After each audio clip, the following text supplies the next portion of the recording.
At his lowest moment, amid the sleepless nights and trouble keeping food down, Jalen Hill didn't want to leave his room.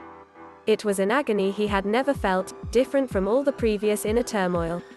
He had suffered from panic attacks since high school, withstood the humiliation of an international shoplifting scandal before he played his first game for UCLA, and acknowledged anxiety and depression that could be debilitating. This was a burden born of the weight he felt to succeed with the Bruins in his redshirt junior season. Hill tried to push through it, blunting the pain with alcoholic beverages after games. He talked about his struggles with his roommate, Tiger Campbell, and that helped to a degree. Nothing could fully ease the intractable hurt. Midway through the season, another restless night left Hill lying in bed, not wanting to do anything or see anyone. He knew then that he needed to save himself by giving up something that had once defined him. "I'm just like, nah, I need to take this break," Hill told The Times on Friday, recalling his decision to leave the team in early February. "It was a tough decision to make, but once I knew what I had to do, it wasn't hard, like I figured out, like, this is going to help me."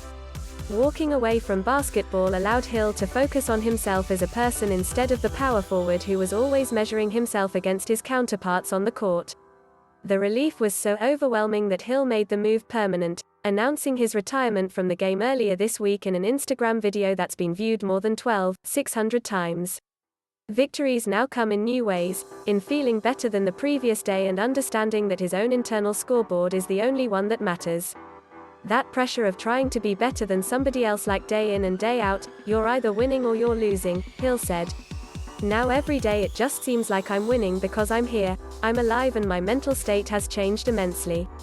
The thousands of supportive texts, phone calls, social media messages and emails Hill has received since releasing his video prompted him to detail his mental health problems because he wanted others going through similar issues to understand the outpouring of love that's available if they seek it. An introvert by nature, Hill said the COVID-19 pandemic allowed him to freely live in isolation, rarely leaving his room except for practices and games. He kept his struggles mostly to himself, telling Campbell and a UCLA therapist, but wishes he had cast a wider net in seeking help. "Nobody knew, and the main reason nobody knew was because I wasn't telling anybody," Hill said. "So when people know, you feel more comfortable, you feel the ability to step out of your box instead of just being confined to your mind." Hill's UCLA career had been rocky long before this season.